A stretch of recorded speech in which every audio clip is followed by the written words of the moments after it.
credentials, because we're keeping a bit of knowledge of technology, is still with the consumer or the user. Should, for example, in Kenya, OpenAI be taxing users, or should it be the other way around? It's about content. And why is this important for our conversation? When we are talking about leadership, the question is, how do you engage? How do you manage the conversations? How do you fashion? How do you strategically? And that I would want to hear from. Please be thinking about that. For now, I want to invite the man who has come to speak about women issues. You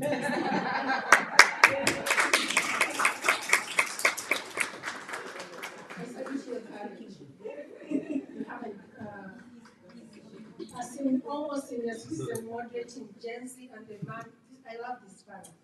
So, Steve, how are Gen Z women redefining entrepreneurship and career partnership or pathways through digital platforms? You can come. You can come. Let it run. It's really a great pleasure to be here and to share this moment with all of us. I am a strong believer that the world is not yet ready for a powerful woman. You know, I remember the campaign of Hillary Clinton when she was trying to break the glass ceiling, right? I'm not sure men are really ready for the power, the innovation, the influence of a powerful woman in our society. They say it's a man's world, but I strongly believe that women run it.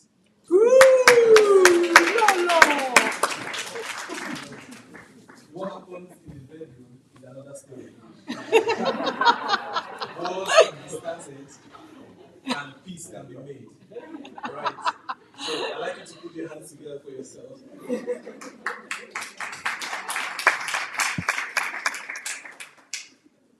My name is Stephen Irebu I'm Nigerian, and I arrived in Switzerland 2023 with one obsession only.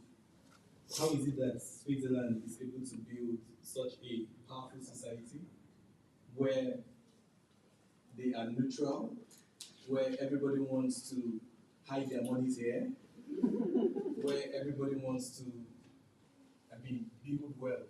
You think about Switzerland and you just think wealth. I wanted to see and learn what works for them and how these things can be replicated in my home country, Nigeria. And that led us to founding Home Country Projects. Home Country Projects is a project management consultancy that helps organizations and investors to navigate the African markets safely, transparently, and accountably. And for us, these are just the things that actually define Switzerland. So there is that sense of safety of your wealth, whether you're hiding it or you're building it, but it's safe. And between you and them, the organization, is transparent. You have your agreement, right? And whenever you need it, you can get it, except it has been laundered. Then you need to negotiate, give up some, and get some. So that's about Home Country Projects. And on the topic we're discussing today,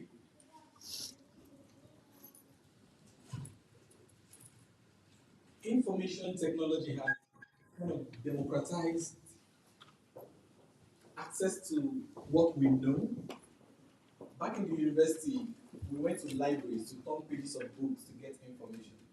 You will travel to other universities to look for information, but that's not the case today. Now, using Nigeria as a case study, we don't have a lot of employment, and so everybody is online. So we have the Gen Zs who are on Instagram doing their stuff. You have the Gen Zs who are on TikTok, where during the lunch we're having a conversation, who are on TikTok doing stuff. It could just be dancing. And the summary of what I would say about Gen Z is how they are leveraging digital technology is that they are showing up. And that's something to learn from. I don't know how many of us are very conversant with Afrobeats or Nigerian music, or you know maybe Davido or those kind of people, right? The point is that Davido does not have the best voice. Why did you do that? I thought maybe she was a fan. You know? Or you think about, say, a Burna Boy or a Ten or Yemi Alade. They're not like the best of the best. They're not like the Whitney Houston of Afrobeats. But they showed up. They came, they were bold enough, they were courageous to just put out what they have online. And that's the trend I have seen young women follow today. They are making skits, making comedies, they are dancing, just dancing. I don't know how people make money from dancing, but they are making money from dancing because people engage with their content. So the summary of what I'm saying is that the Gen Z women are simply just showing up. Not like they're the best of the best, but they're showing up and they're getting better and better at their craft. And that is a lesson that we can learn from them. That as we continue to show up, it could be your first podcast, it could be your first video, it could be your first presentation online. But the 10th presentation won't be as worse as the first one. You would have improved the game, and by the 10th version, you're doing incredible things. And people are asking you, how did you do that? You're so professional. No, you're not so professional. You just kept showing up. Thank you.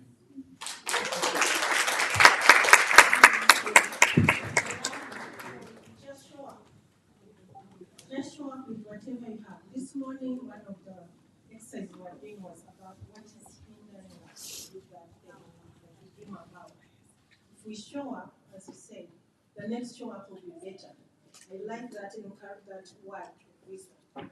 Please let's hold on to that and take it with us. I mentioned about governance, and he's mentioned about women showing up on the platform.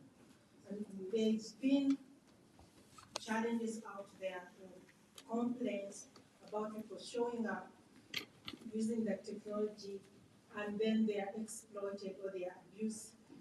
Statistics has it that you find women are more likely to be harassed on the internet than men. Statistics also has it that women have less access to internet than men. But also statistics has it, there was just a report last month by the International Trade Center saying that the SMEs or women that show up, if I may use this term, on the internet or use the digital platforms are more likely, are 10 times more likely to get sales or to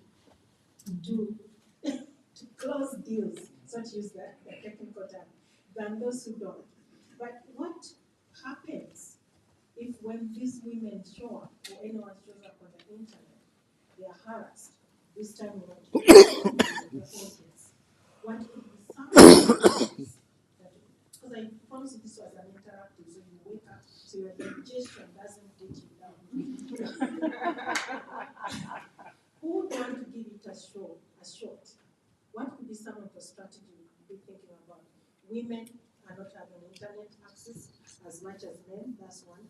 But the point of harassment, what could be some strategies do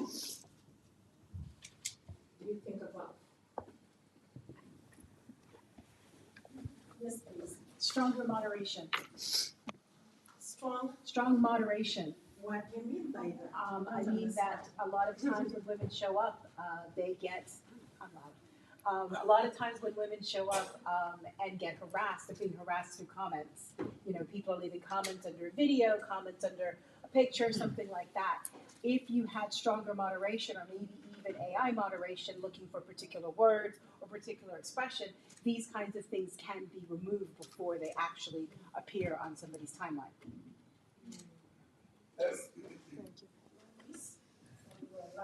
Thank you. I have resolved something like that on the platform that I've started, which is Goodspa.com. I created a peer-to-peer system so that, because this is a personal experience of mine when I bought something in eBay, seller, and my entire my address, because she knew my address, was posted in the internet. So I had to complain, go through the complaints process, I had to go to the police for that.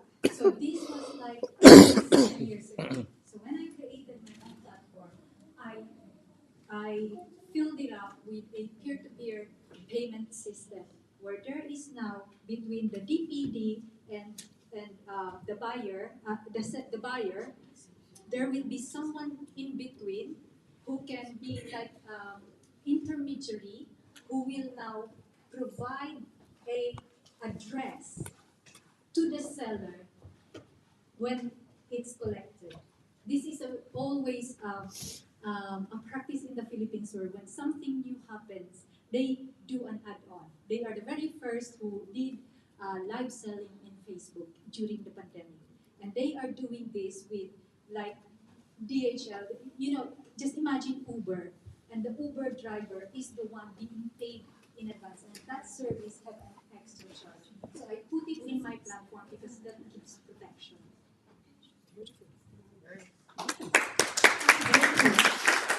So please do not feel hindered from showing up.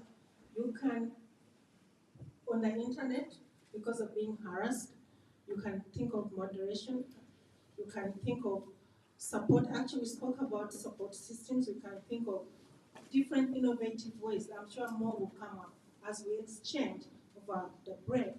I want us to come up with more. And that, talking of mentorship and support system, Sophia, I have a question for you.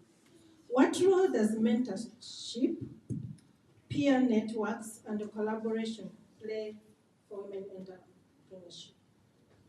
I think having a mentor is very key.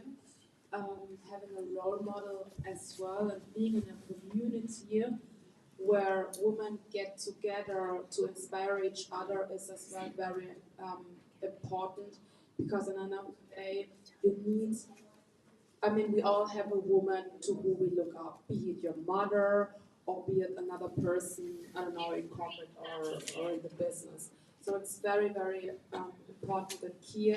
My mentor comes from the corporate world, but I have as well to admit I have, I think, 5 or 6 different mentors, one within the bank, one in a different sector, so that you have as well this kind of diversity.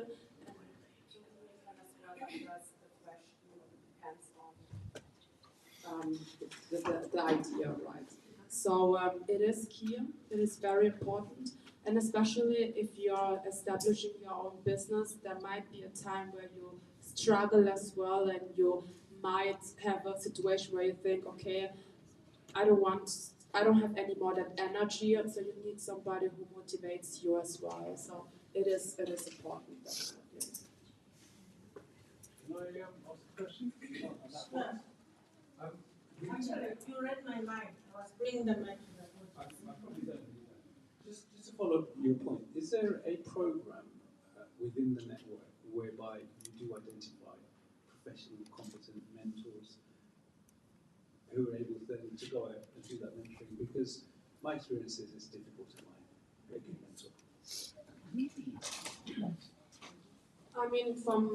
From the perspective of the bank, there are driving this, that you really have a mentor. You can even choose if you want a lady or a man in the same division or not. So they really offer you that within the bank. Otherwise, it is difficult, yes.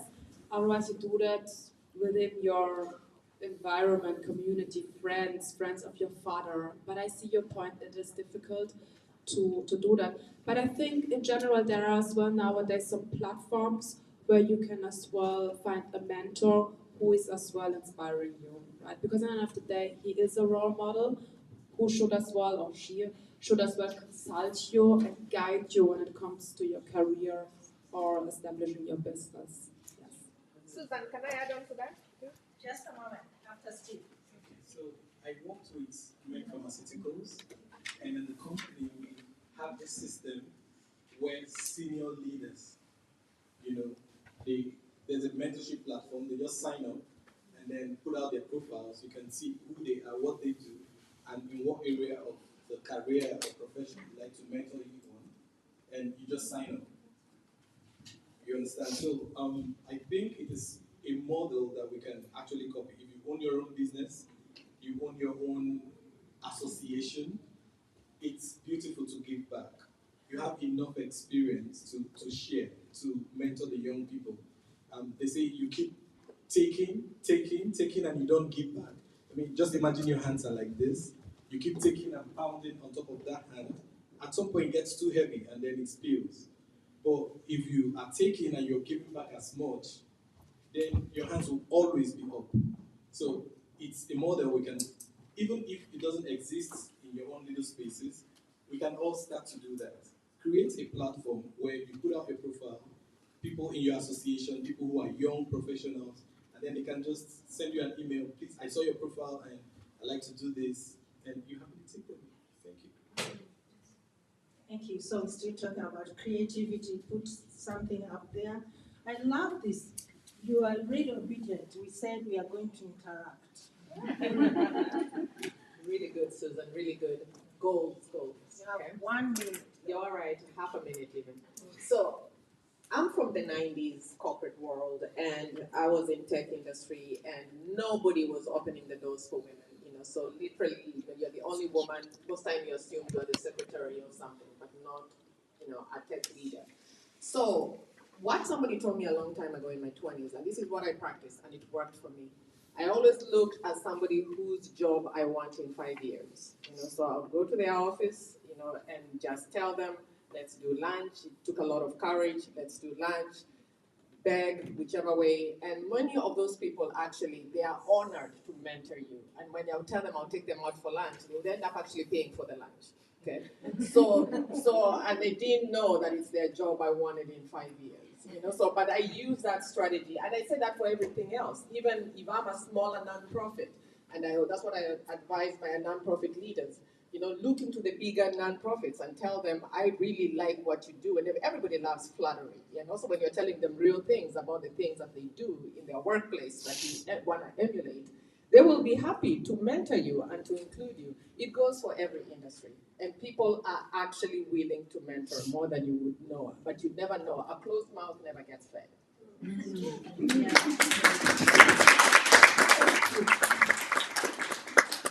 So we need to speak up, we need to show up, we need to ask for mentors, and we need to be creative and innovative. The way we open our mouth, those has to be an innovative way. Okay, I want to come back to something I mentioned just at the beginning. We're talking about technology. Here we've spoken about AI. Maybe we've forgotten, just as lunch, we're having giggle over the difference between TikTok or WhatsApp and Facebook. No, not WhatsApp, Facebook. Who uses what? But here's the thing. They use TikTok and Instagram.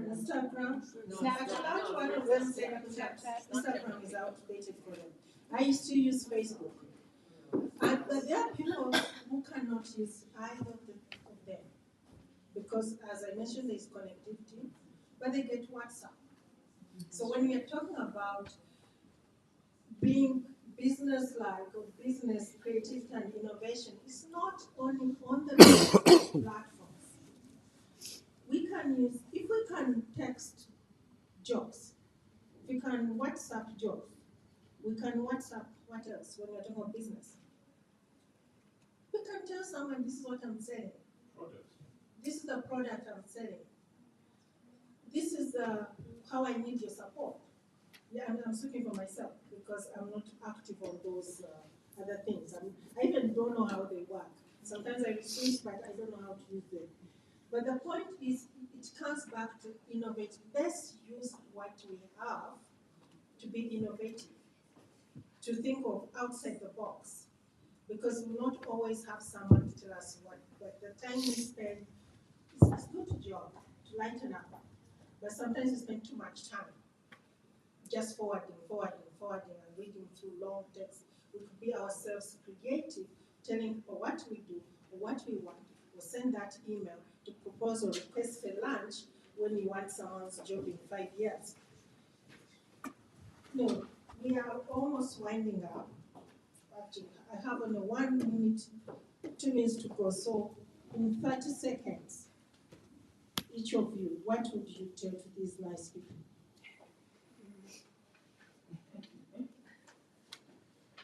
All right.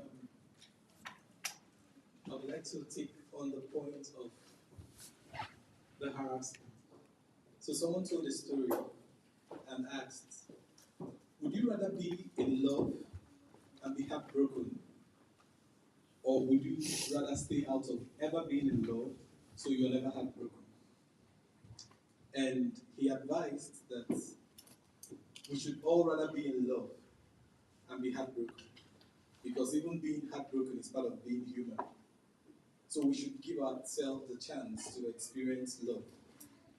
Bringing this back home, we may not control how and in what ways people see women. We may not control how people see the feminine energy. We may not. But we can control how we respond to it.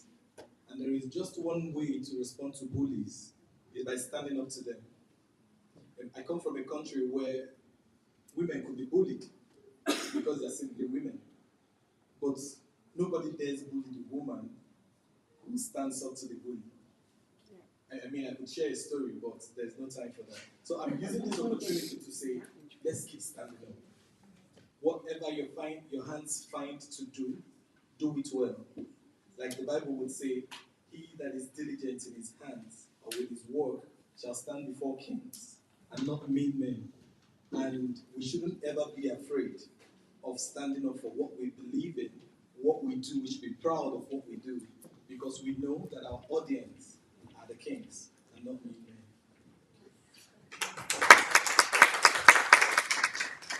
Thank you, Steve. Now it gets a bit difficult to talk. But I think we are all women, we are all wonderful. We usually intend to be the best housewife, the best mother, the best person in career. But it's okay to have,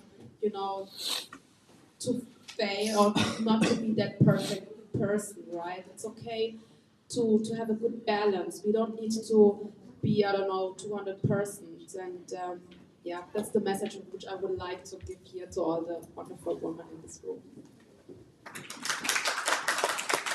Before we end the panel, I want to thank Phenomenal Women Global and all their partners for giving us this opportunity to engage with you in this discussion. And why don't we put a hand of applause for you? And now another hand of applause for the excellent panel.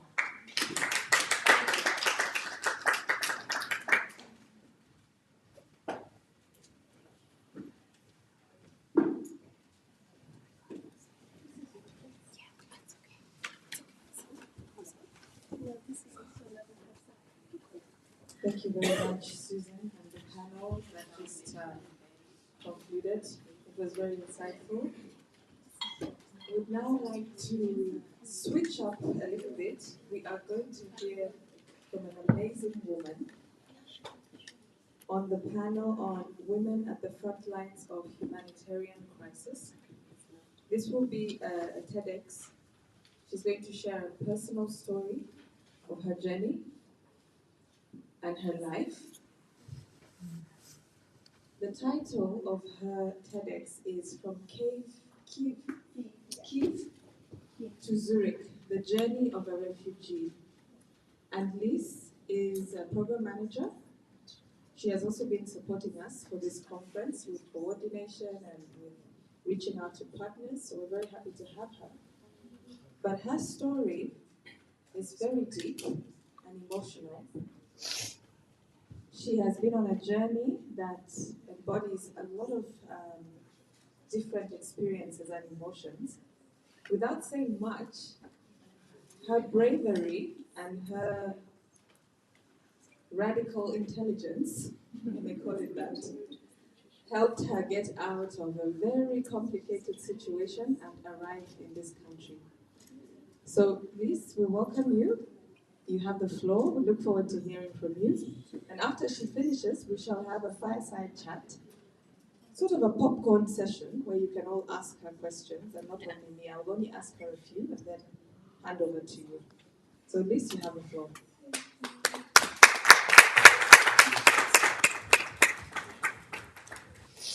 Hello, everyone. Yeah, it is a little bit of a dark story, but we try to make it light and make it fun. It's been 4 years and I survived, so journey was weird, but I'm here now. And thanks, Lisa, for the opportunity. So as you can see, my surname is not very Ukrainian and also not my face. But I'm from Brazil originally. If you can go to the next one. Yes. So I was born in Salvador, Bahia. This is considered to some people the blackest city outside of the continent of Africa. It was the first capital of Brazil and the main receiver port during slavery. Brazil was ruled, not ruled, but we had slavery from when we were discovered in the 1500s until 1888. So you make the math, it's not yet 200 years. People who look like me in Brazil are still supposed to be in spaces of servancy, yes, sorry, servitude, yes, and shouldn't take up spaces. So to hear messages of that we should show up and stand up for ourselves is very inspiring, and thankfully I come from a family that taught me how to do that from a very early age. So I had my degree in journalism in Brazil. That's super young, very good old times.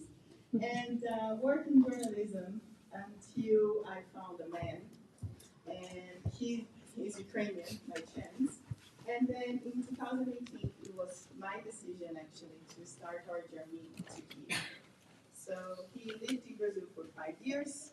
We met there on Tinder, so for the single people out there, Tinder still works. You can find your husband there. And we dated for a year and a half, more or less, when we decided to move to Ukraine.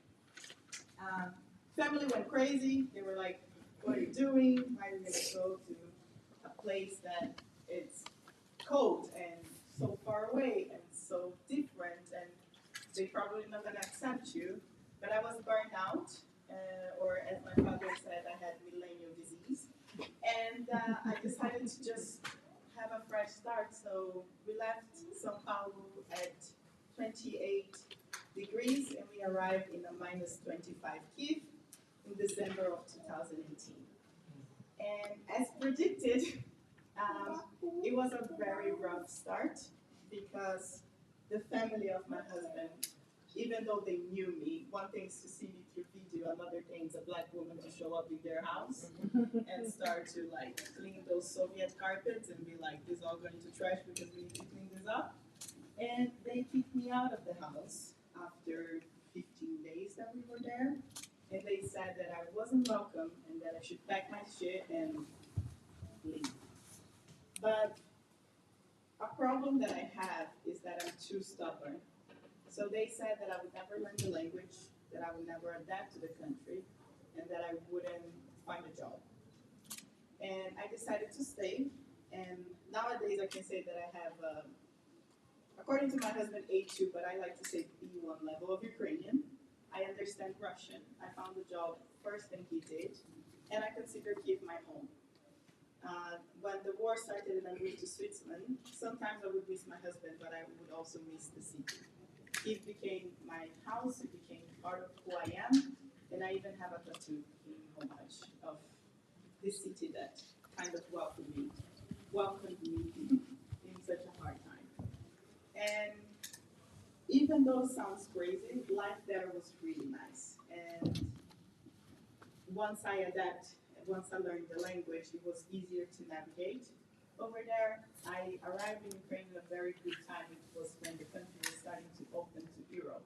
So we had all these startups, we had like all those tech hubs opening businesses in different countries. And one of the countries that they wanted to open businesses in was Brazil. So they hired me. I work in 3 different startups to help Ukrainian companies navigate Latin America market. And I was happy doing that. Everything was good and fine. The family finally accepted me, so we had the forgiveness journey. They welcomed me back to the home that they kicked me out almost 4 years earlier than those dates. And planning family, and in the middle of a renovation of an apartment, thinking, okay, on the weekend I'm going to buy my wardrobe. But then at 5 a.m. in the morning on February, I heard fireworks. And I was like, that's weird. Why are we having fireworks at 5 a.m. in the morning? And then those fireworks started to sound really like movies. And I was like, oh, it's not fireworks, it's bombs. So then I woke up my husband, and we had instructions on what to pack. So you should pack 2 sweaters, you should pack dry food, and you should pack your documents. And it was winter, but it was a mild winter, so I think it was like -5, -8. Wasn't that bad. And we left the house on that mid-February with only that and a cat, a baby.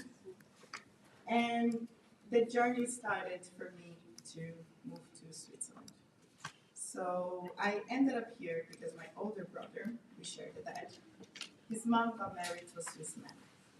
And he was raised in Switzerland, forgot a little bit that he was Brazilian and that he was a dark-skinned black man, so my arrival actually helped him in that regard. And it was the closest place to come. But it took me 1 week. I spent 3 nights at the embassy bunker, and it was me, my husband, and my cat, a security guard, and an embassy employee. They didn't have food, so everybody was eating from what I had. That was peanuts and dry fruits.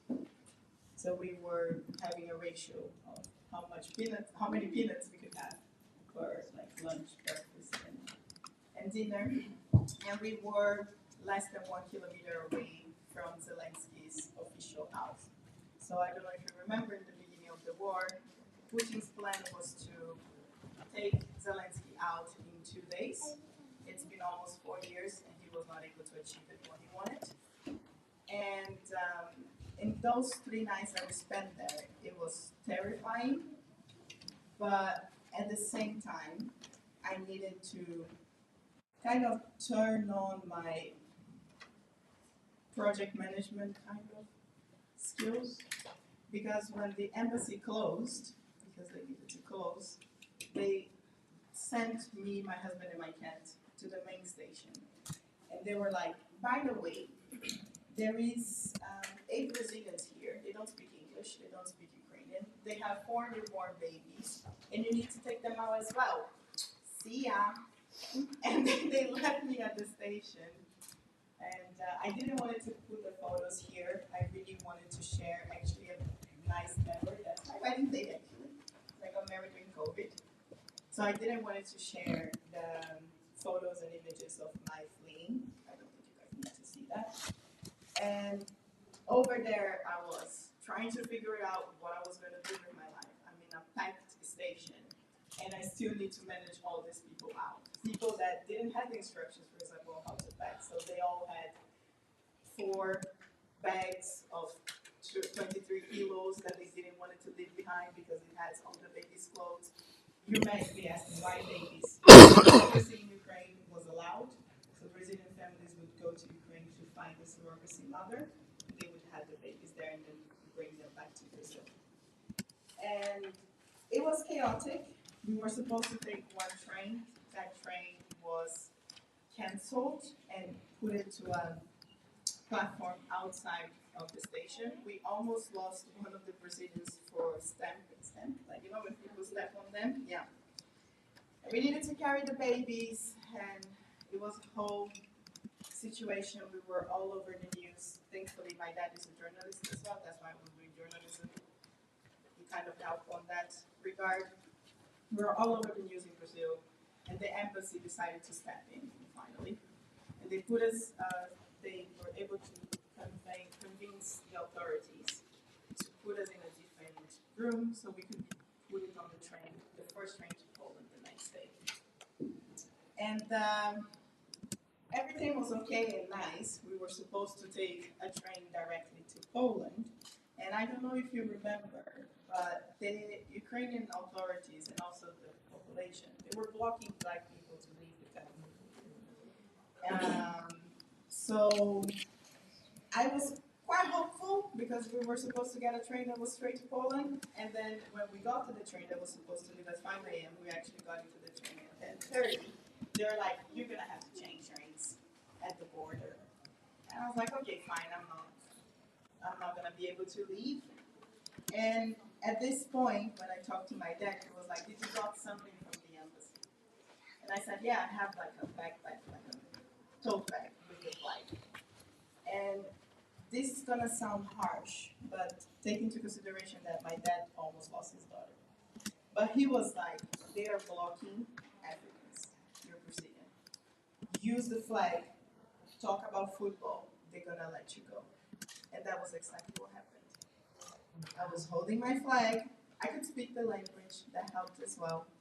But at some point when we got to the border, they started to shout, "Foreigners, no," because normally the foreigners would put it first. But all the white Brazilians went in with the babies. And then when they saw me, they started to shout and trying to block my passage to get to the platform to be able to access the train. That I kind of guide everybody there. And when I explained to them and I showed the flag and I talked their language and I spoke their language, they were like, "Okay, fine," and show my cat as well. My cat also helped because he has a very particular, weird Ukrainian name. So they were like, "No one would put this name in a cat, like just weird foreigner. So you're kind of one of us. So just go." And they let me go. And it's a journey that normally in normal times would take 2.5, 3 hours to 17. And in total, it was 6 nights, 7 days. And just eating the peanuts, as I mentioned, the dry fruit. At some stops from the trains, they would give us maybe like banana or sweet, no shower. And for a Brazilian that takes showers twice a day, that was also not really nice. And I got to Poland beginning of March. And then there, my cat was given a cleanup and vaccination. And I was given a soup and a bread. And that was the first time that I was eating warm food after 1 week. And then I thought the difficult part was behind. But then I moved to Switzerland.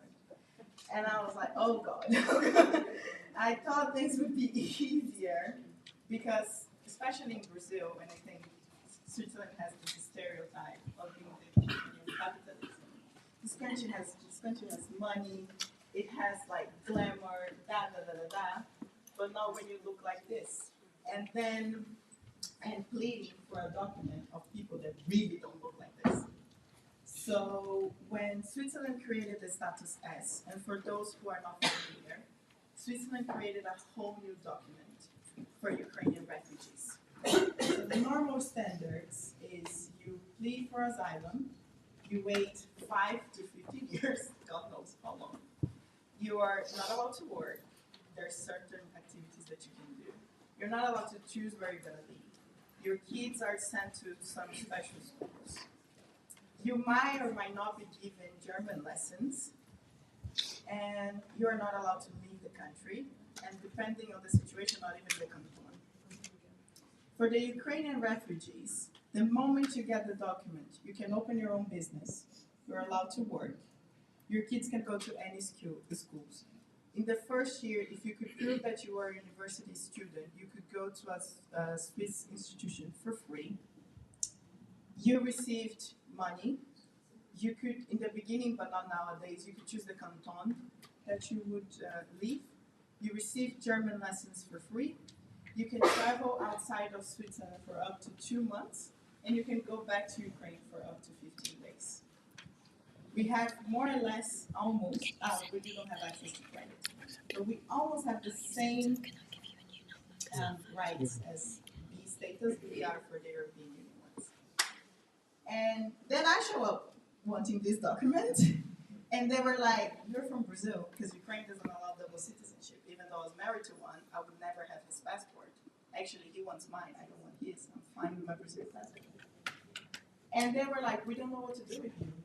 You come from a stable country. What are you gonna do if we tell you that you should pack and leave?" And I was like, "I'm not going nowhere." Because in the beginning, men are not allowed to leave the country, right? From 18 to 60, men from Ukraine are not supposed to leave the country. The only way to leave the country is illegally. And Switzerland was giving documents to men that left illegally. At that time, my husband was still in Ukraine. He was there for 2 years and 8 months. We had long distance marriage. He arrived just 1 year ago. So then I told them, I was like, "You're giving documents to men that cannot prove how they left the country. I have all my stamps. I have all the proof. Why you don't want to give me the document?" And then the process normally was 20 minutes to 15 minutes interview with the Ukrainians. You get a stamp in a piece of paper. You're free to go. With me was an hour and a half interview with a lawyer and a judge. And I needed to show my bank statements. I needed to show my degrees. I had my English and Ukrainian level tested. I needed to have like letters of reference from my employees to prove to them that I'm a qualified immigrant and that I would be allowed to stay. Mind you that at the time they were giving 400 francs, and if you live in Switzerland, you know you cannot survive in Zurich with 400 francs per month, plus 900 francs for rent, because since I was alone, I should share an apartment. And I told him, "Have you seen my cat? He's spoiled. He's not gonna share an apartment with anyone. I need to find one for myself." So it was a fight. In the end, they gave me the document. And I was like, because that's at the point I was just, "Give me this document and I'll find a job and I don't need to look at your face anymore." But they had some, and this is gonna be the last story. But in the beginning, they also had some information sessions. So you should go to the asylum center to receive this like conversational instructions on how to navigate Switzerland. And then I showed up and I was like, "Okay, I'm here for the Ukrainian event. For Africans is on the other side." I was like, "No, I'm a Ukrainian refugee." Fine, there, okay. I would go to sit in the sessions and like, "I have questions." Then in the end, I went to the speaker and I was like, "Hey, I've been trying to speak for the past like half an hour. Can you answer my questions?" He's like, "I thought you were in the wrong place." I said, "No, I'm here for this. Here's my documents. I'm a Ukrainian refugee. How would I know? Have you looked at yourself?" And I was like, "Weren't you supposed to support us?" But then at the time, I didn't want it to have a fight because at the time I was still depending on them. But that's how I was treated when I just arrived in Switzerland. Coming from countries in developing countries, I show up in Zurich. Everything looks like a Lego. Everything's perfect. Everything's clean. And I'm like, "You people have zero problems, and you want to tell me, like, what am I allowed or not allowed to do? What am I allowed or not? Like, how should I behave? How should I look?"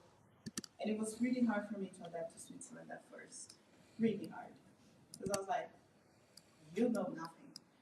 But thankfully, once I got my documents, so I arrived in March, let's do the timeline. I arrived in March, April I got my documents, June I got a job in an apartment. And when I started working, I was like, "Okay, fine, now I can more or less breathe." And I ended up with racist managers that would talk about, "Put your hair down, it's better. Why do you wear yellow and orange and all these bright colors?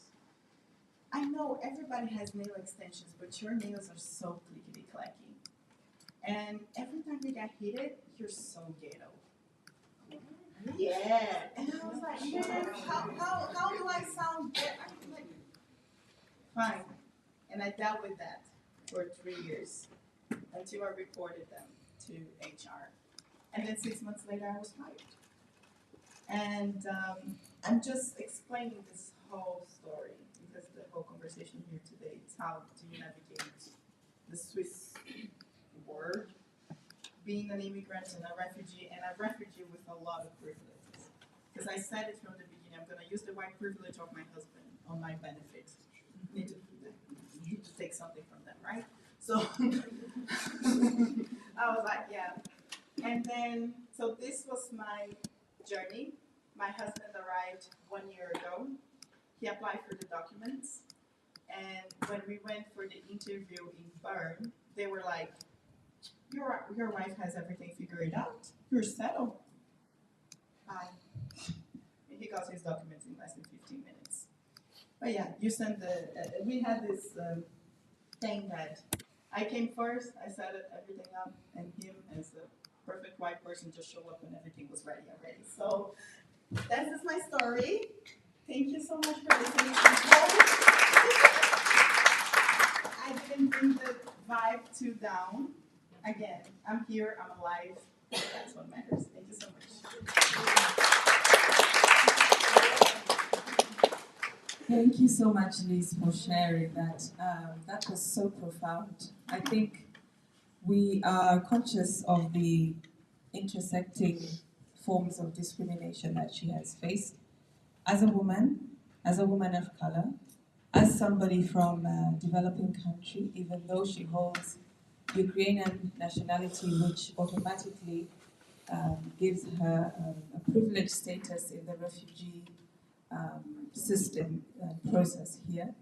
Because as you know, Ukrainian refugees are entitled to an S permit, which gives them direct access to work and direct access to housing without waiting in line like others, which she ordinarily should have benefited from, but has eventually gone through the whole process. But want to open the floor for discussions, but I have a few for her.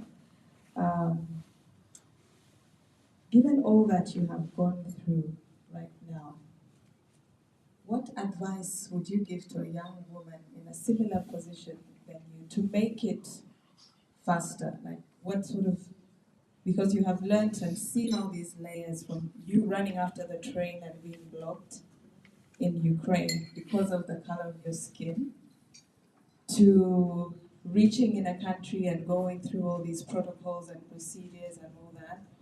What 3 words would you give of encouragement to someone like you if the next person goes through a similar thing, to shorten the process? Unfortunately, is resilience, strength, and courage. Because in the first year especially, people would ask, but how do you do it? Like, you still smile, you still go out, you still do all these things, and everything's happening. And I was like, is it given to people that look like me, the grace to rest, the grace to cut some slack, the grace to just stay in bed and be like, oh, I'm working. I had a cat to feed, a rent to pay, and I needed to continue my life and kind of, because my husband was there and they were going through all sorts of shit, all sorts of things. Sorry. And they were pushing through. So who am I to just be, So I would say it gets to our mental, but after a year and a half I got to therapy, so all good covered there. But it is like this courage and strength and resilience that unfortunately in certain spheres, it's almost inherited of women that look like us. So you would say that resilience is something that we carry. I think it's something we carry from our ancestors as well, I think. The power to be resilient, to move on, to carry in a strong way all the burdens. But I would like to open the floor to, I see a hand went right up. Okay, no. Okay, you can shout from there. I will shout from We're here. going to take 3 questions and then give her back the floor. So Kaylo and then Malaika. Is there anyone else who wants to ask? Okay, stop. Kaylo. Hi, great story. Should be a movie. I'm writing a book, so it's coming. Okay, my question for you is this. There is a Swiss filmmaker. Her name is Rachel Mavon. She basically did a film recently about the intersection of being Swiss, but also being of African descent, living in different parts of Switzerland, and that sort of identity that you have to try and navigate because you're not quite Swiss enough, but you're still not quite African enough as well. I'm wondering, in your case, having come from Brazil and then gone to the Ukraine and having to deal with that, and now you're here in Switzerland, are you having to deal with that sort of identity shift as well?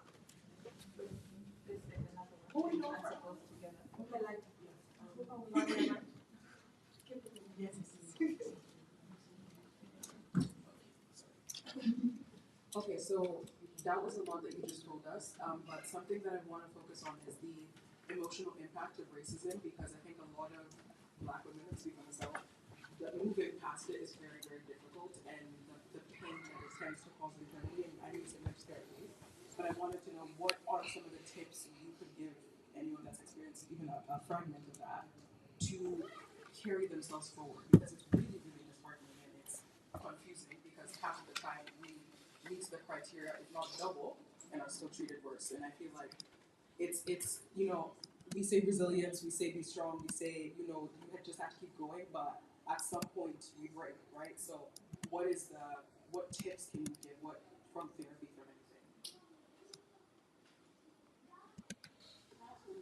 anything? Let's answer this together. Yes. Why don't I get confused? So, identity crisis. No, I don't, because I grew up in a family of activists for the civil rights movement for Black people in Brazil. So my dad was an activist. I grew up knowing from very early age who I was and what the weight that I carry, and the identity that I should, preserve and that I am. So I never questioned my Blackness. I never questioned my culture. It's like I am a Brazilian of African descent, and I'm very proud of that. So no, never had to question my position in those spaces. I know that everywhere I go, I'm a Black woman, and I know what it comes with being a Black woman. And then at some places you need to tone that down, so that it can be okay. So that's what I did at my job, so my previous job in the beginning. And then after 3 years, I got fed up, and then I started to actually show them what it is, and then suffer the consequences of it. But it's fine, at least I was able to take care of my mental health. But yeah, no crisis. And for the mental load, I would say that for me to be able to survive, I kind of create a persona in a way. So that was also the conversation of like, I know exactly who I am, but I am someone in Portuguese and someone else in English. So then there is this English speaking version of myself that has all this resilience, strength, and courage, and like she can handle, and I just kept moving. But the Portuguese speaking version of myself is the deep one, is the one that was just there like, okay, you go, you survive, and then when you have time, you take care of me. So unfortunately, it took almost 3 years for me to be able to go back and be like, hey, it's time for us to heal from all this, because I didn't have the time. It's like when I arrived, okay, I was with my brother, but remember what I said, he grew up in Switzerland, so he treated me in a very Swiss way. He gave me 3 months to figure it out.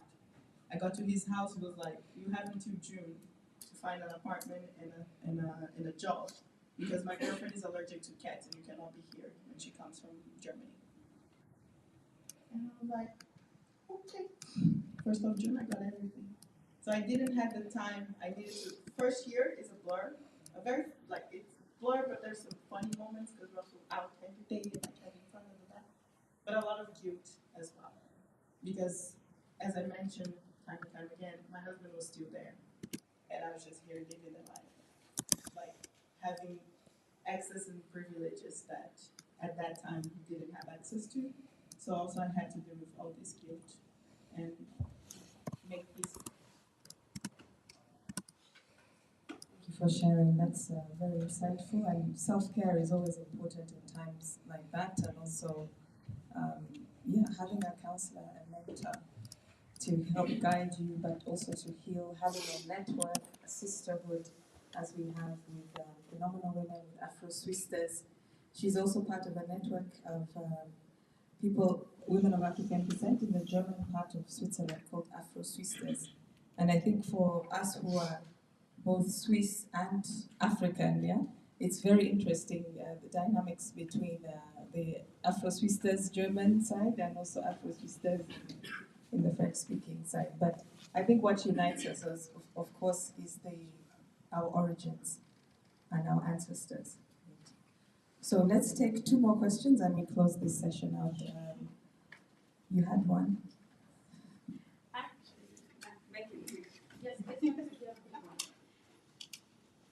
How are you today and how are you navigating all of this after the healing and going through all of these experiences? How are you? Should we get for me, sure. Thank you for your story. And why didn't you use your passport from Brazil? You were going to be very protective because you were also going to navigate all the neighboring countries. Why didn't you decide for that?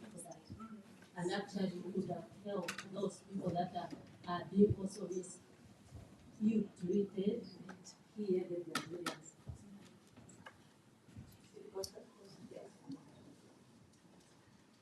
So right now I would say I'm tired because I took the 6:30 a.m. train from Zurich here. So sleepy is the word, but I would say the healing process is still going. As I mentioned, I was fired almost 1 year ago after reporting my managers for racism and mental harassment, psychological harassment. So I'm still in the healing process of understanding, and also this combined with my husband's arrival, I was able to step down of the survival mode. And then I was like, okay, now I can finally breathe. He's here, he's alive, he's fine. We can start our plans over. And then he got a job in 2 months. So I was like, okay, fine, we're good, we're covered, the rent is paid, I can now start healing. So the healing process, I would say, it started 1 year ago. And then this junction of my Portuguese speaking version and my English version, I'm trying to bring more of that Brazilian lace to this English speaking persona. So it's still a process and it's painful sometimes. I lost friends on the way. I created new friends. I found new communities and lost some in the way because people just didn't want to talk with this new version of myself. But then it's their loss. I'm being truthful to myself more and more every day. So yeah, take it or leave it, kind of. And for the Brazilian passport, I wanted to stay here, even though my brother was mean. It's better to stay in a place that you have someone, because not only I had the privilege to be able to get the estate, because I had the privilege of kind of having someone here. I had his mom, I had him, even though they're really difficult in the beginning. So I didn't want to go anywhere else because I had a network of support here. And after the rough 3 months, like now me and my brother were like this. So that's why I decided to stay. And I fought for the documents. And the moment I got it, I was like, bye, Swiss financial support, I will handle by myself.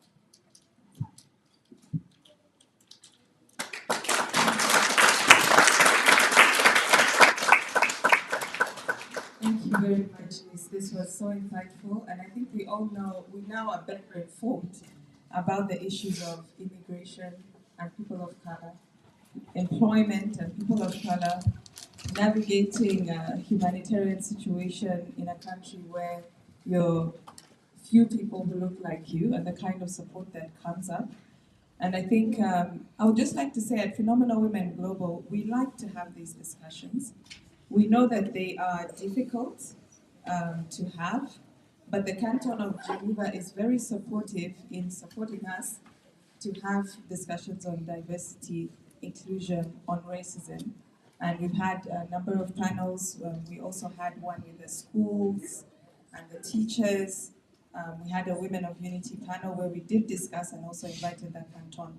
So we'd like to encourage you to support these discussions, and if you are someone working in mental health, in advocacy for women's rights, please collaborate with us because we need you and we want to make sure that we have a better Switzerland in which we live in as Afro-Swisters and as Afro-Frenchsters, maybe we can say the ones on the French side. So anyway, let's give her a round of applause again.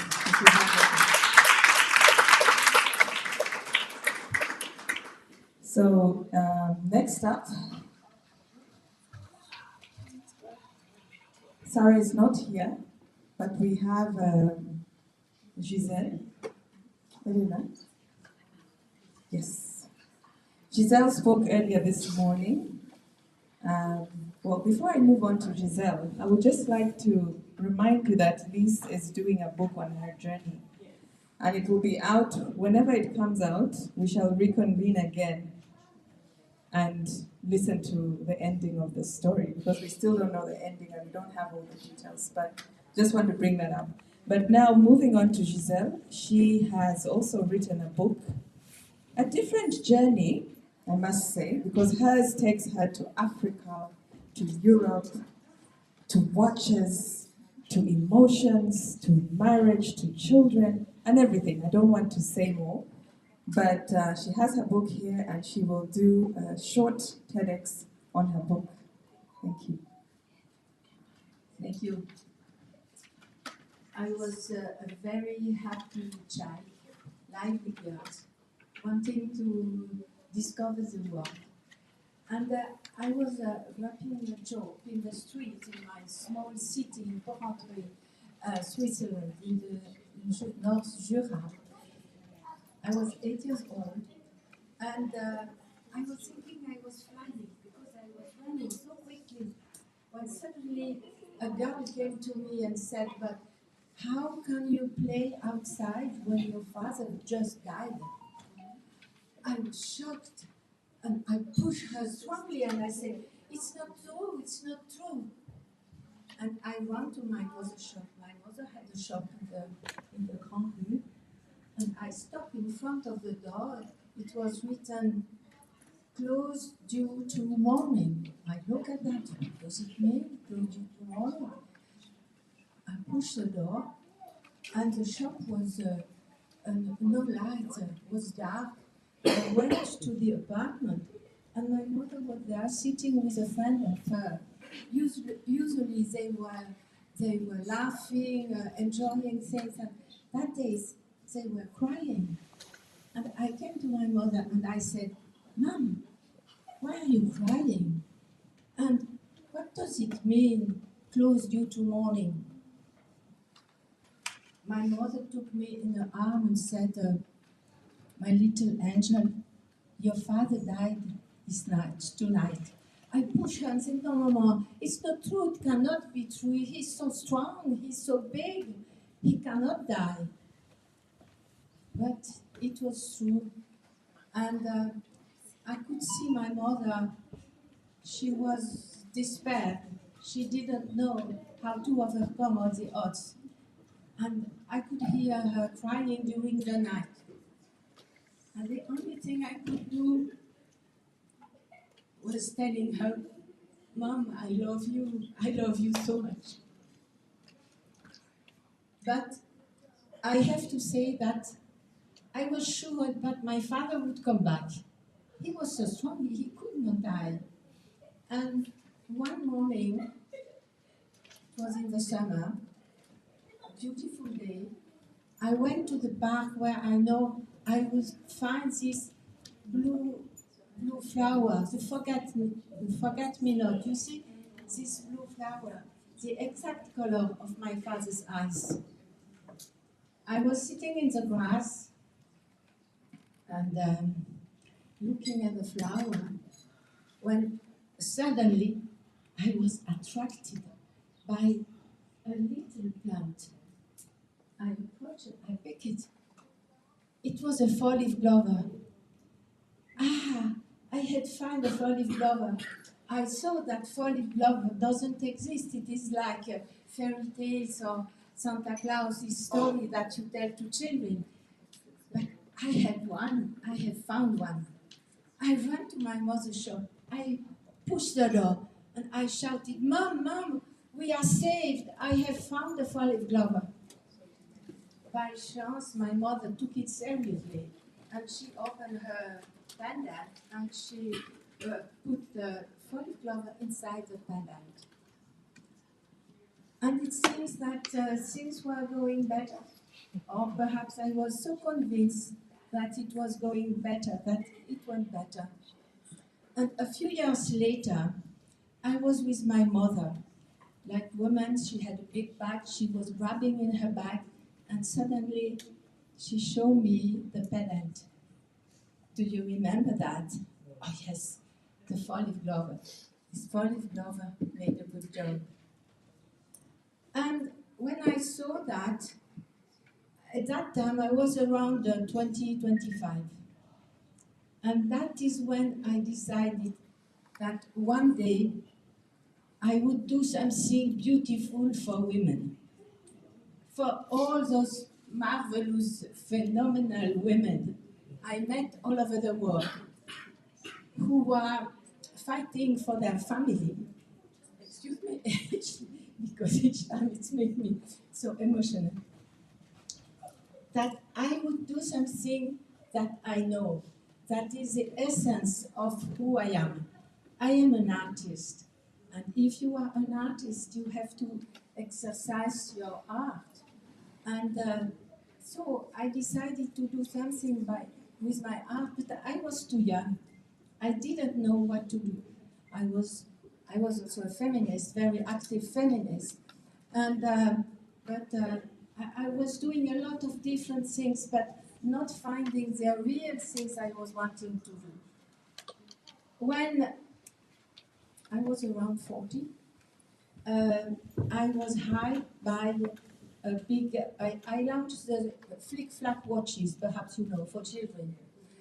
And then I was hired by Omega. And there I found my destiny. To create a watch that means that it is time for women all over the world. And I had to overcome quite a lot of odds. I will not go through, but at that time I became, you see, it was my dream to create something, but I could not do it by this big company because they told me, "Oh, that is a women's story, your idea. We make men watches, and women they just have to buy a man watch. We are not interested in this market." And I had some problem with my boss, and so I decided to leave the company. I had a very bad time, difficult time, because after having had a high position in a big company, it is difficult to find another job. And I was 40-something. At that time, just 2 years before, I was too young. And 2 years later, I was too old. That is the destiny of women. And so I decided to create my own company, but to do it with my value, to create something so beautiful and that it was really represent women life. And I don't have more. And I did it. I created everything with women. And I think all of you have this. And the meaning of the watch is that the diamond shape is a symbol for life. The spiral is water, femininity. The stone is fire, masculinity. And the infinity is connecting masculinity and femininity. And doing that, creating a company, a watch company in Switzerland, the only watch company created by a woman, I have to say that 50% of the people working in the watch industry are women, but nobody knows about that. And so I decided to use the talent of those women with whom I had worked before by Omega and Flickr to create something beautiful. And this watch that I have created to be the symbol of our talent, the symbol of our energy. With the time, I was invited to be a speaker, and I began to be invited all over the world. I was in many places, and one day I was in Yaoundé, Cameroon, and there it was a conference for women, and there was a group of young women, and these young women, they were all nearby me, taking me in the hand, asking me questions and so on. And there was another speaker there, and this speaker, Adenike, she said to me, but do you see how young women come to you to ask you for help, for questions, and so on? You have to write your story. And I said, but you see, my story, my life, compared with the life, with the struggle African women have to overcome every day, it's not so difficult. But she said, no, you have to write it because you are a model. And we need role model. And you also have to overcome a lot of odds. And we like to hear the story of European women having done something special. So I said, but you know, writing my story, first I am not a writer, but the most difficult will be to find a publisher. And she looked at me and said, I am a publisher. And I have created a collection which is Voice of Women. No, Women Voices. And you will be one of them. And so when we went to the airport the next day, she said, I want your story, but in English.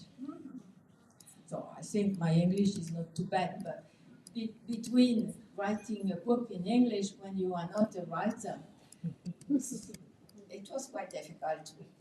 And I spent 2 years trying to do it. And one day she called me and she said, Giselle, you promised me to write your story. I am waiting for your story. And so I decided that is why it is so important to connect together. As I had traveled all over the world, I sent a message to the journalists or two friends I met who are English-speaking women. And one said, Giselle, I can write your story, but it will cost $40,000. And I said, yeah, my dear friend, but I don't have this money. But another one said, Giselle, I want to write your story. If you give me the watch, I choose myself. And so I said, okay. Okay. She came to Switzerland. First I sent her all what I had written in my way. And she came to my place. First, she sent me the draft, if I was happy with what she had done. And she came to my place for approximately 10 days. And we were working from very soon in the morning until late in the night. But I was doing my job, but she was there sitting, and I was always going to her. She was asking me questions and so on. And then she went back to the US, and every day or every second day, she was sending me a chapter, and I had to read it, to correct it. So I can say that is something that we have written together. She had written for me, but it is really who I could have written if I was English speaking and a writer. And then began another job, because when you write a book, you see, you think, oh, it's easy, you write your book, you have the publisher. But you need to create the cover. And the cover, I made it. And this one is me a few years ago, after having gone to the hairdresser. But if I go to the hairdresser, I am better, but I cannot go every day. And the photo was made by a Romanian woman. And the photo of this, of the watch, was made by a French woman living in Geneva. And all the layout. You see, you have to choose the color, the layout, the title. Just finding the title was a story. And then the layout inside, and then to find people who are ready to write something about you. So just writing the book is not so easy. And then I had a book in English, and Adenike told me, you say in Africa they also speak French, we need the French.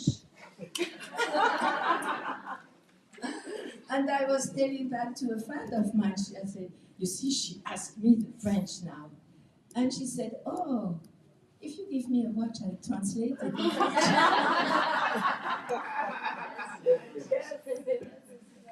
And so we translated it in French, the same thing in German, then in Spanish and Italian. And all the translations are made by women who know me. And so the translation from the French, from the English to the French, it says the same story, but in another way. And from the French to the German, it's the same story, but if you read it, it is first the language, and second the woman who made the translation. Because each of us, we are not the same with everybody. So with some people, I am a little foolish, and with others, I am serious. Not very much, but a little bit. And so they don't see me the same way. So they have each one who made the translation has put the view they have of me. Yeah. And so I have French, German, English, Italian, Spanish. I will soon have Russian is made but not published. And if there is somebody who wants to translate it in another language. Swahili. If I get a watch, no, I'm kidding.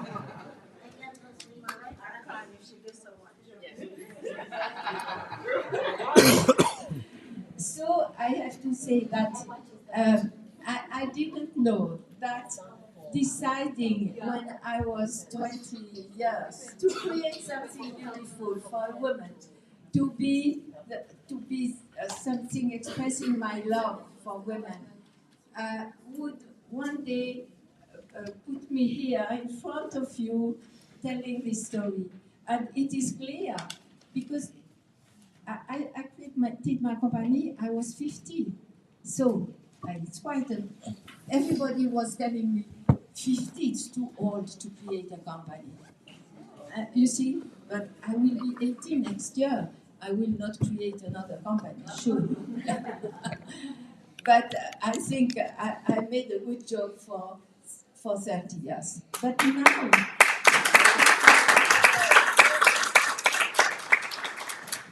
But now, there is a next step. Perhaps next year I will tell you la suite.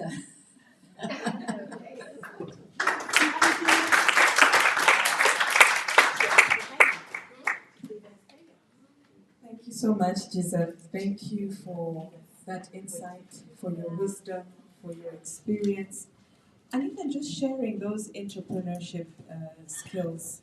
She has a watch business. She has written a book that is now, available nationwide, globally.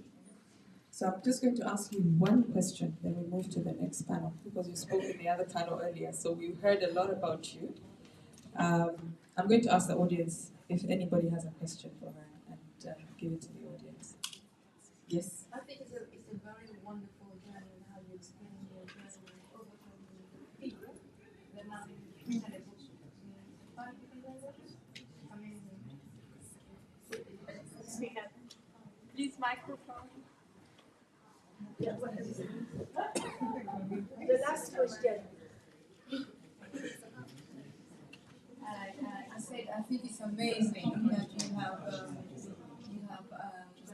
your journey is amazing to overcome your fear, and you're explaining how you overcome the challenges, and you've written a book in 5 different languages. It's really a wonderful journey to listen to and be empowered by, and also a very inspirational.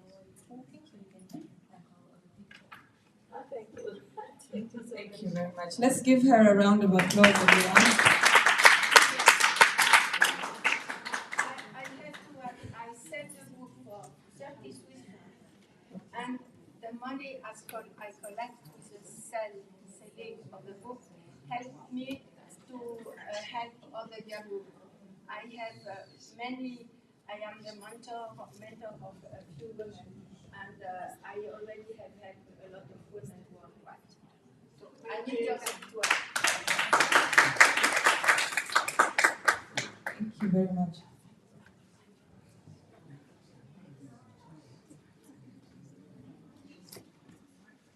I would like to now ask the next panel to come up, which is the health panel.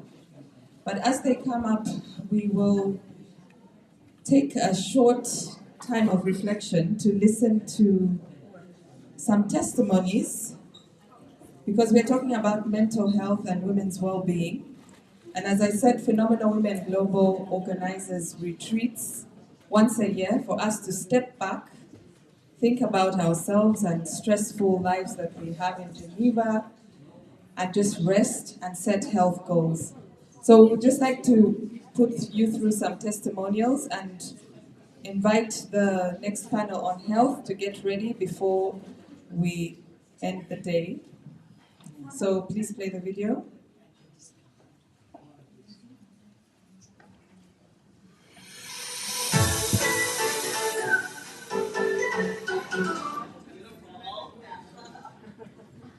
I'm based in Geneva, Switzerland. I'm a health diplomat, so I'm with the embassy of Botswana in Geneva, Switzerland.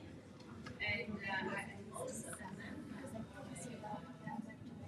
Phenomenal Women, and I have participated in the wonderful conference. So I'm pleased to be here at this retreat. And today is the day before the final. Really, I don't want it to end. It has been so fantastic. And,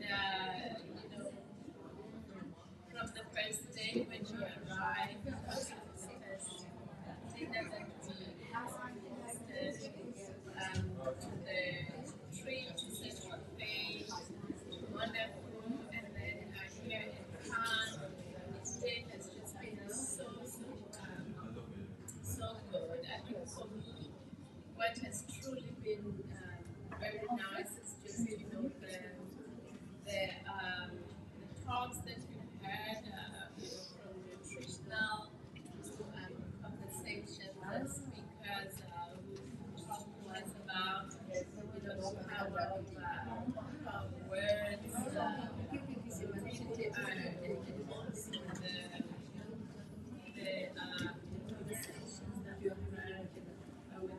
wonderful women that I've met in the street. This is something that I will share with you. And I hope that I can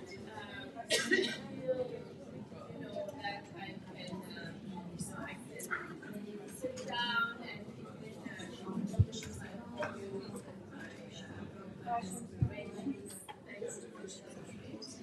And I know also that I will have to make it a yearly event. So I'm looking forward to participating in the retreats next year. It will be great.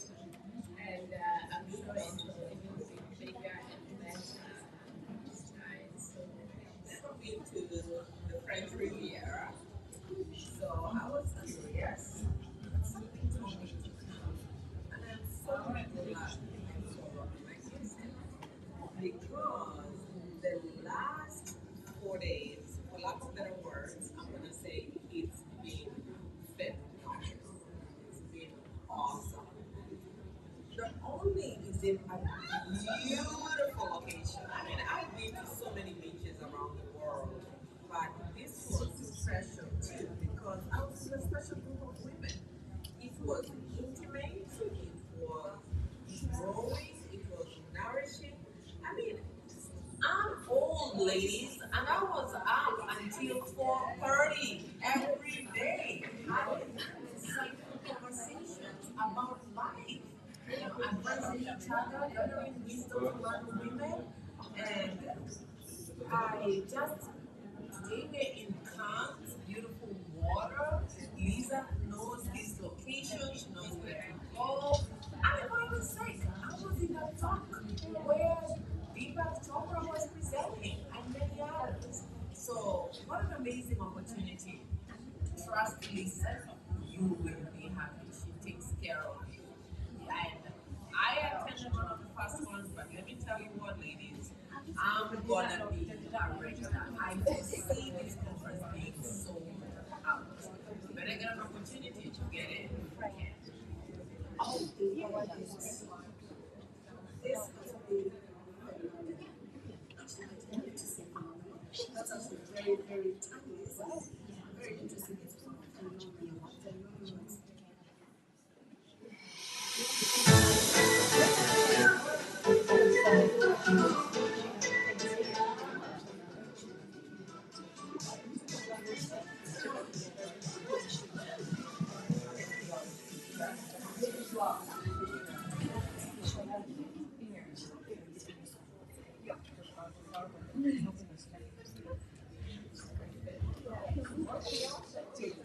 Thank you very much. Let's give a round of applause for those who shared their experiences. And then those are just testimonies of the retreat and how the women came out feeling refreshed. Some of us were stressed before we went, but we felt empowered. I would like to now invite Boy Tomelo, the global health expert and moderator of this session. She works at the Botswana mission in Geneva. So we welcome you to invite your team and yes, and take it away for this panel, Women Shaping Global Health Advocacy. Thank you very much, Ms. Liz, as I call you, and good afternoon, phenomenal women. What an honor to be here. Let me just say that I am also seeing this video for the first time, and so I am as equally really excited for the first time as all of you, but I must say that the retreat was really, really excellent, and it feels like, I think a year should come very fast, so we do it, but certainly I would indeed participate, and I invite you guys to really do. So at this junction, for the panel, I would like to call Ms. Nadia, if you can join us here. Ms. Nadia is an international expert in sustainable development and ethics, and she will share a little bit more about her work, women's advocacy, more specifically related to her area. And then I would also like to call Ms. Salvana over there. Ms. Salvana is a mental health nurse. So if you could just join us here, and so the intention is to really make this conversational, to make it very open. So we will just share a little bit of the experiences, and then we will open the session. But maybe I could just start by inviting you guys to look at the woman next to you, or the gentleman, and say you are phenomenal. You are phenomenal.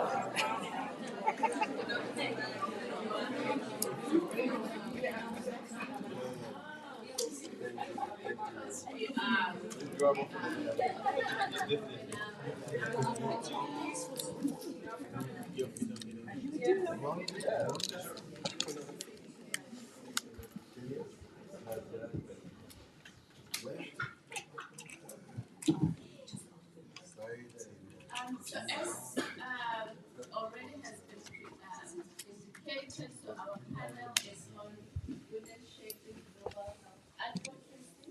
So as probably you are aware, so from health crisis to pandemics to maternal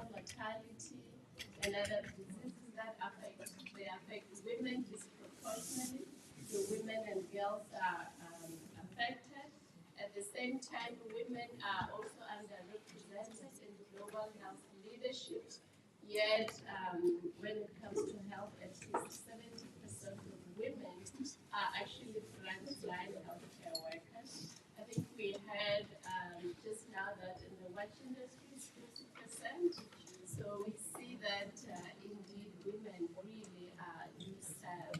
So from the COVID-19 pandemic to ongoing global health inequities, women are leading advocacy for more just, inclusive, and gender-responsive health systems. So this session will just highlight women's leadership in health justice, the importance of embedding gender equity in our health systems, in our policy at all levels. So it means from community to national, regional, and at the global level, particularly here in Geneva, because as you are aware, Geneva is the capital of global health. So in this regard, women participate in policy making. Women are, they serve at the front line and also at the policy level. So further, there's then an urgent need to center women's leadership in global health advocacy, policy, and innovation to ensure that systems reflect the realities of women. So this is what we will just discuss. And maybe to start off, I could just invite Ms. Salvana. So as a, in your area, so I just would like to know, so what is your experience working in the area of mental health, including during public health emergencies, for example, COVID-19 pandemic? So how has your experience been? Thank you. Can you all hear me? Okay. Yes. I have worked within the NHS for 30 years in various clinical settings, adult mental health and health services, assessing client mental health affairs, disorder, mental disorder like anxiety, depression, post-traumatic disorder, eating disorder, psychosis, and autism and ADHD. So my field of expertise is assessing young people experiencing mental disorder, managing the mental health but also managing the risk and offering intervention to the young people that attend in crisis assessment, but also working with the family and managing the risk on a day-to-day, providing risk management, safety planning, and short-term intervention and review. Then also client-centered evidence-based intervention. So I also offer consultation to family work closely, collaboratively with external agencies, social services, school, and work closely with the team at the EM crisis, like the pediatricians, safeguarding team, and so on and so on. So from my own experience as a camp specialist nurse working during the COVID-19 pandemic was very challenging to manage young people and families in crisis due to lack of resources. The increased workload was quite difficult to manage, to navigate on a day-to-day basis, and also lack of funding. For example, if I'm assessing a young person and I feel that I can be after the show, but due to the risk is high, I have to try to manage it, but also we have a bed crisis as well. Admit, overnight, and review the next day. So that was quite challenging to manage as an advanced nurse practitioner, but also finding different that create more like pressure to manage the work on the day, but also keeping everybody safe in terms of the team, the participating that I work with, and also trying to find ways, different ways, creative ways of new ways of working. Like, for example, offering lack of resources, trying to do assessment on the phone or video call, because we don't people can't was quite difficult to manage, but at the end of the day, safety is the main aspect of when we see young people in crisis. But also, when working with people in mental health with crises, there's other complexity that comes with it, deprive young people, the family, the resources, and then we have to have other additional support, like maybe accessible person after discharge and having social services to offer accommodation because the parent can't take the child home, they are also struggling with mental health, maybe other difficulties, resources as well. So we can't manage because we also have understanding of the mental health aspect of the child, difficulties, so there's a lot of this to manage and navigate during the day. But also not knowing when during the pandemic, COVID-19 pandemic, we were working in a sense that we are uncertain, so we just kind of manage day to day. Also, as an advanced practitioner, I also think I have to manage my own mental health, but also looking after the team, the young people in the family, but also trying to keep everyone safe at the same time. So that was quite a very challenging day-to-day, become the normal norm for us to work in that kind of way. But also, it was important from my own experience, it was important to, though the crisis was happening, we were all managing, COVID-19 has hit everybody, so that also, it's not just happening, it's happening globally. So obviously what we also find important on a day-to-day basis to ensure that the colleagues that we work with are also okay if we finish at the end of the shift. We are talking on the phone or video call, try to manage it as well so that we are keeping a safe environment where we are to manage risk, but also looking after our colleagues that also have that's also important and to make sure that everybody is okay. So that was very challenging. So reflecting back on the pandemic and I think overcoming that challenge was working with people with complex needs and families has helped them to become more resilient, adaptable, and was finding creative ways of working and as a whole to be more empowered. That if any given situation processes arose, I'm able to manage, but also one thing I think that we don't do enough when we do work, we are working autonomously, we are empowered, we do wonderful work, but we don't acknowledge and validate that we are actually doing a wonderful job at the end of the day. I think that is important to also having that sort of awareness that we are doing a great job, whether the people in the workplace say thank you or not, but I think it's important to validate that and make sure that everybody is okay, safe, and has a space where we have a voice to be able to empower people. That could be women and men, everybody is not only women, but I think that is important to do. I think that's about it. If you've got any questions, I'm happy to take them.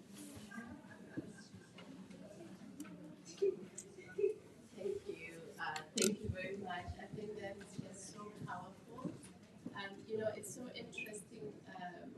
We saw it. We had the COVID-19 pandemic, but I think we also have two other epidemics that stem from that, and that's mental health and also misinformation, disinformation, and particularly related to health.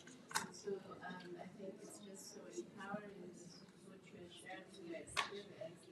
Because when you talk of limited resources, you work in the NHS, which we think it should be well resourced, but you actually said situations that did not have sufficient resources to be able to deliver. So that is quite interesting. So maybe we can come back to just maybe to talk about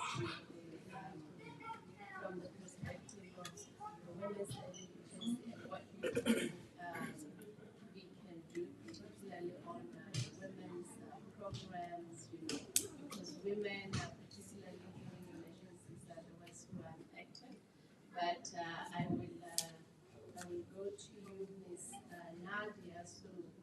you can just maybe share broadly your experience, your area of work, and also just how do women help women-led health initiatives transform communities, so from the work at the global level and also at the community level. So can you just share a little bit about your experiences and then just coming back to women's advocacy and ensuring that this is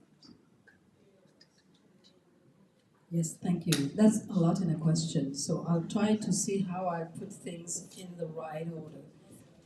Taking from COVID, I would say that we all know that COVID had uncovered a lot of what the real world is. So I think today most of us understand better in which world we are operating. And what I'm trying actually to advocate is that we live in a country where two systems cohabits, two health care systems are nearly side by side, but very well at the same time, I would say, mastered by different people. So you know that the Swiss has what we call the integrative healthcare system. And what does it mean is that the Swiss healthcare system allow to integrate all kinds of what we call alternative medicine, other form of discipline of how you can heal, treat yourself and so on. But at the same time, it is in the same country where the head of the World Organization of Health has a different, let's say, perspective or approaches to health.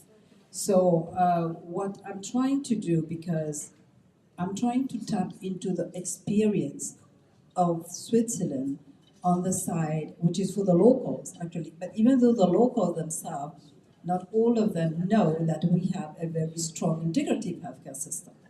And therefore, what we are looking at, because we know that COVID-19 came and break also a number of the initiatives that we were working on prior to COVID.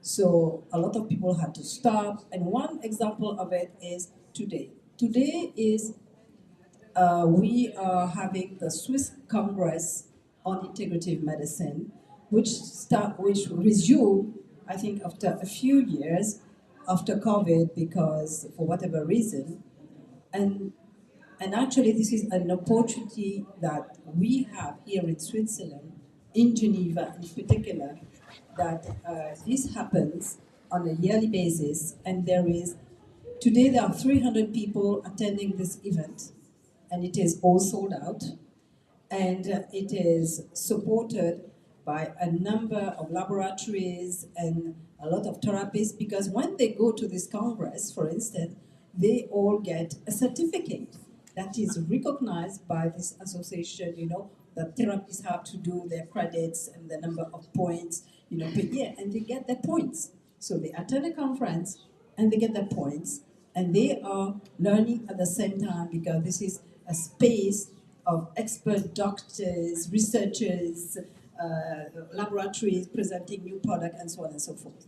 So for me, having been exposed to this environment and having worked myself 7 years in a pharmacy, my partner happened to be somebody who was more than 40 years in the healthcare and alternative medicine, and the world is small because Madame here knows him very well, and we met in some other contexts before COVID. We were talking about a project, developing a laboratory, and so on and so forth. So this idea of bringing the Swiss experience and the standard to Africa has been in my mind already for some years now.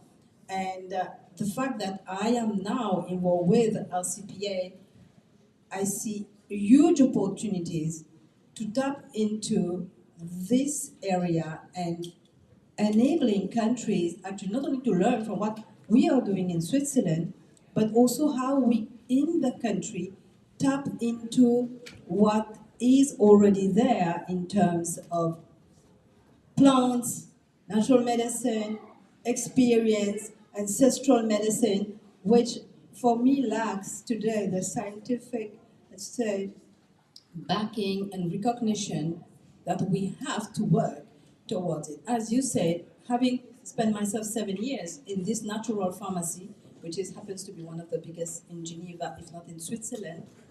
I know very well how this operates, and I see great opportunities to transform pharmacies, which we know, for instance, in Africa, how they are under, lobby control and all the fraud that goes with it, and all the system is not that strong enough.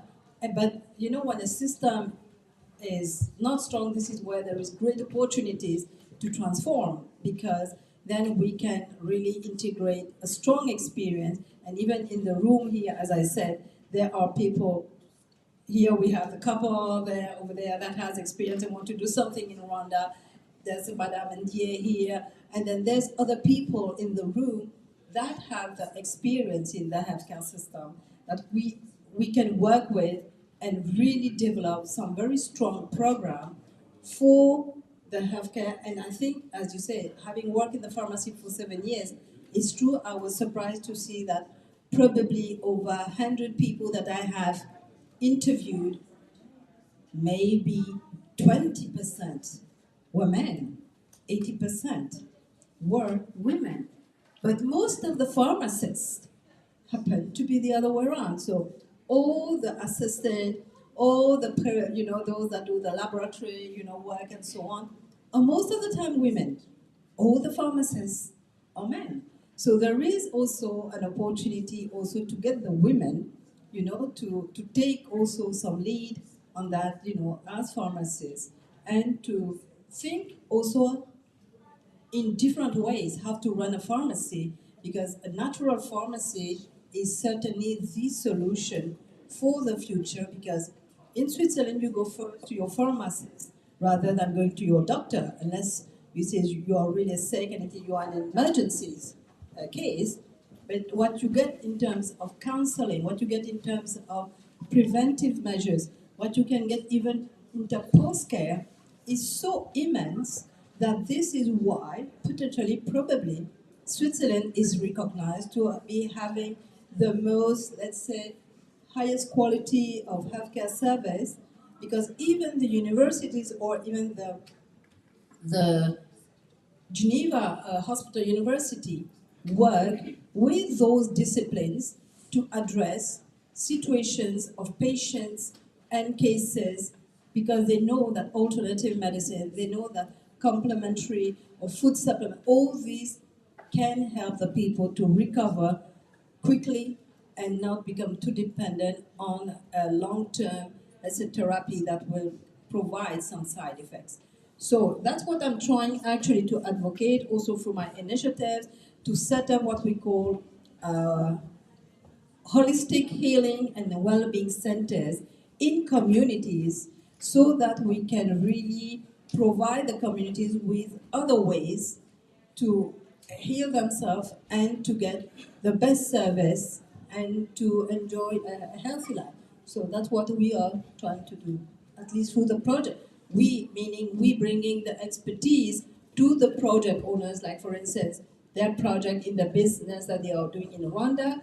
Well, we will work around them as business, how the business take care of their employees, how the business will ensure that they can access, a healthy healthcare system and a strong healthcare system, and so on and so forth. And this is what we are supporting. And we have also a gentleman here who is working on a health well-being center and so on. So we want to have the maximum of those experience, of those projects, so that we can replicate, because we see a lot of potential, much more in those forms of centers, healing, holistic, well-being, that will anyway help to, let's say, reduce, sometimes the overload period when you are even, with the flu. A flu does not need to go to the hospital, right? Because there are enough stuff outside that we can use, But if you get the right product, the right counseling, and you know how to take care of yourself, then this prevents you also into ending up in an acute, status or situation where you have to run to the emergency and so on. So it's all a matter also of the preventive side that need to be addressed, that needs to be in place, so that hospital, for me, that is what I will advocate still, hospital has to be for emergencies. Let's make sure we have enough of very good preventive measures and enough of post-care measures so that everybody does what it has to do and we can bring a more, I would say, a society that enjoys a well-being life. Because I would just say my reflection, 30 years ago when I was in a multinational, we were 600. When somebody was sick, it was a kind of, oh, what's happening? You are sick? But today it's the other way around. If somebody is in good health, oh, you are in good health? You know, so the world has completely changed in 30 years. So we have to restore this. We have to repair all that we can around, our healthcare system, which I think is no longer has its place in our society as it used to be probably after the post-war. Thank you.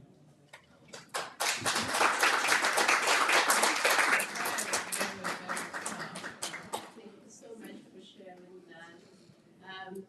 It's really true that our systems now have transformed to be so much hospital-based. It's very, very expensive. And as we share, I think this just health system, even though the indicators are well, the quality of health is very good, but it comes at a very big cost. So I like this, your work in now focusing on holistic health and prevention. How do you do now this, as opposed to Africa will be what North-South collaboration, but also South-South. Because when you look at alternative medicine, alternative therapies, really I think it's more advanced in developing countries, right? In Africa, in India, elsewhere. So how do we now do these collaborations to reinvigorate that? Because at the level of at the global level, WHO, at least all the countries have agreed to say that we recognize integrated alternative medicine.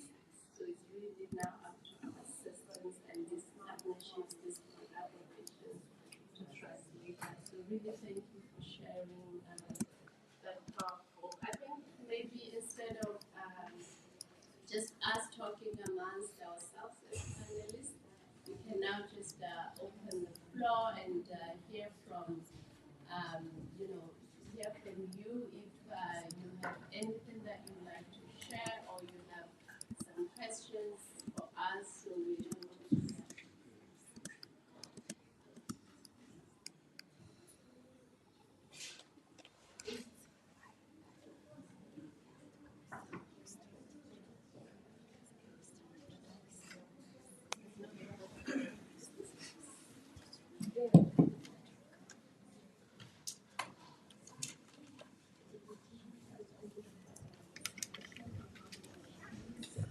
Thank you for giving me the floor. I'm Madeleine Chef, Dr. Madeleine Chef from Health and Environment Program. I'm a president of a non-governmental organization, Cameroonian NGO, also based here in Switzerland. And we are working on mental health. Last time we had a big event in United Nations related to the human rights and mental health in South Sudan. And we are very happy to meet these strong ladies coming from a lot of parts, and we want to share your presentation. So if you can send an email to, I don't know, I think there's a list of participants here. We want to share it with you. So don't hesitate. I don't have any question. Maybe I will raise the voice of the mental health because a lot of people suffering from that. And it's a shame for some, they don't want to share what they are giving. And we want to have some testimonials to bring it out and to let it known by a lot of people. So thank you for sharing in advance and thank you for your presentations. Thank you.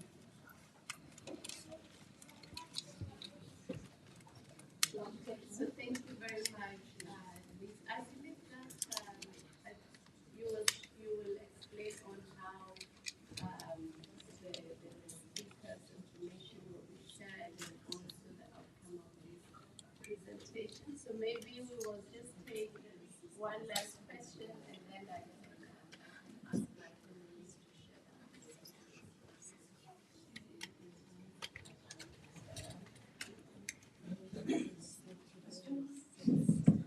Okay, great. Great. Okay, so thank you. I think Ms. Nadia, you want to I mean, what I want What I would like to share also with you is that, yes, in Switzerland, we have the highest standard and quality of healthcare. But as she said, we paid a very high price for that. Where I think it's time, because we have to become disruptive, I think that if Africa has to move to a next level and adopt and take lessons, because just don't replicate the flaws model in which we are currently, but to rethink. The example is the insurance, for instance, schemes that can be proposed to communities. We have to encourage communities to buy at the lowest price an insurance scheme. Let's say $1, okay? They have to see this much more as an investment. We in Switzerland, what we pay is no investment. It is, we are just cash cows. Because if you look at what you have to pay, let's say a mother and a son and a kid is in the range of, let's say, 1,200 per month, okay? So, therefore, if we have to pay that much, you make the calculation over a year. You give to the insurance healthcare company 14,000 a year. I'm looking at myself, nearly 20 years old, always in good health. Okay? From the day he turned 18, he was paying probably 150, 200. It just moved to 500. But he has always been in good health. In which way this system can be considered to be fair and is based on solidarity? I'm sorry, that's not. So therefore, if we go for an insurance system in Africa, I would advocate for a $1 insurance, because if people feed themselves well, if we make the preventive education measures, people in reality should not fall sick. Everything has to be just more on an emergency. And in addition to this, if after 5 years you have been what we call, the bon élève, the good student, and you have not had any health problem, why don't you get back the money that you have invested in the insurance? Because this is always money going, and it is an investment. So we have to come up with some innovative ways so that we don't have the impression that we are cash cows. We can equally become invested in any kind of system that we want to do impact in the communities. So I would advocate for a $1 campaign as investment to do projects. You are part of it. You can contribute to it as little. I'm just taking any country. Let's say Ghana, that I know 30 million. Of course, not 30 million can pay $1. But if already 2 million works, just say we put $1 every month. We have already huge money that we can do huge projects with. So for me, we have to rethink the way also we want to fund our project, because that's also a way to become financially independent and to establish a true, fair, and I would say sustainable system in countries. Thank you very much. Like I say, I really encourage North-South collaboration, partnership, South-South, because really we do know that, as you share, where the Swiss health system and other OECD countries is a little bit expensive, so we have to focus on primary health care. And I know that this is in developing countries. This is a model of the health system that we have employed for many years. So as we conclude, I'm told we're out of time. 1 minute maybe to just give your last comment, and then we will close unless there's a question from the floor. All right, so I'll just give you 1 minute.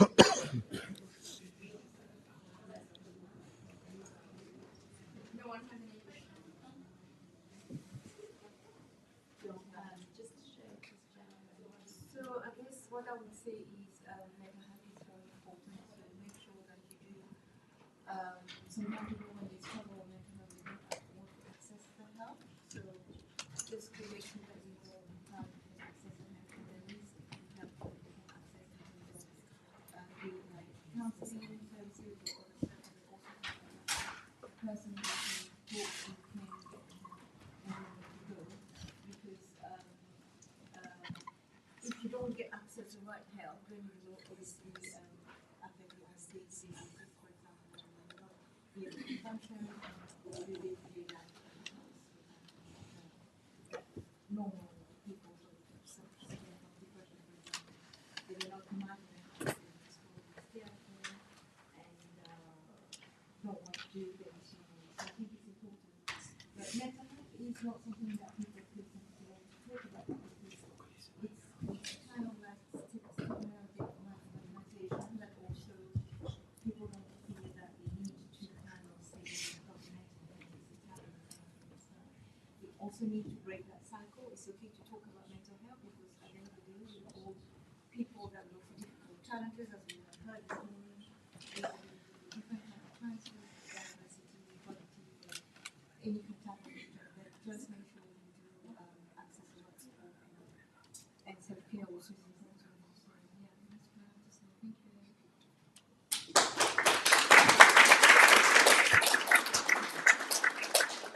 Thank you very much, phenomenal women, for sharing your perspectives and really sharing your experiences. And I already know that we have some people who are interested in learning more and collaborating. So they will reach out, and do thank you very much for giving us this opportunity. And I will hand it back over to you.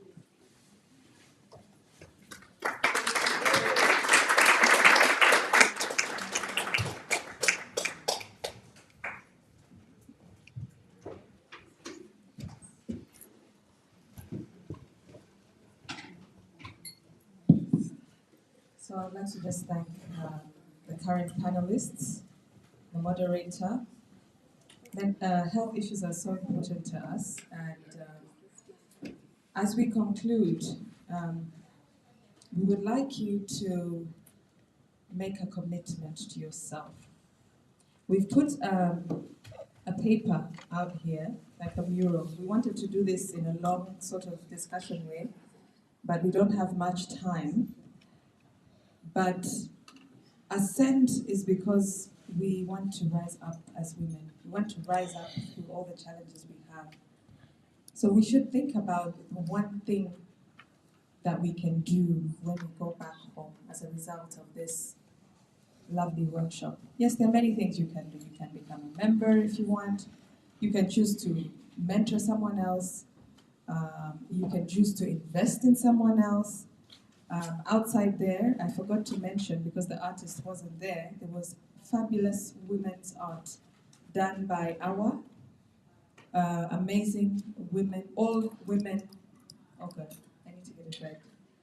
All amazing women artists association, Amazing Women Artists Association.